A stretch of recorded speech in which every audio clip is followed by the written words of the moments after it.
Ek skryf soms woorde vas wat eintlik twee moet wees. Dan raak my sinne krom en alles lees verkeerd. Maar taal het sy ritme, dit wys my hoe om te lees. Sit net 'n spasie tussenin, dan klink dit sommer soos 'n fees. Nog steeds is nog steeds twee woorde.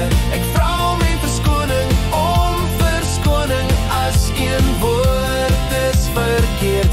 Ek's op die pad, nie op pad nie, en ek gaan huis en toe, nie huis toe nie. Twee woorde maak het helder, twee woorde maak het mooi. Afrikaans vloei altyd beter as die spasie reg gaan groei.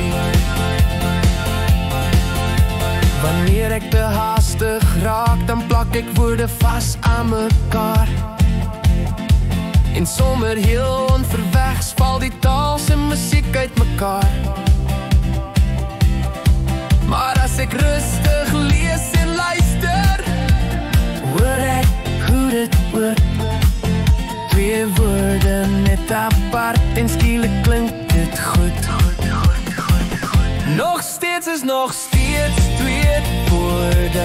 Ek vra om my verskoning om verskoning as een woord is verkeerd.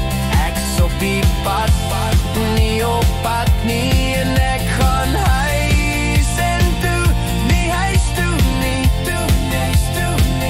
Twee woorde maak het duider, twee woorde maak het reg. Afrikaans sing nog mooier met 'n spasie op sy plek.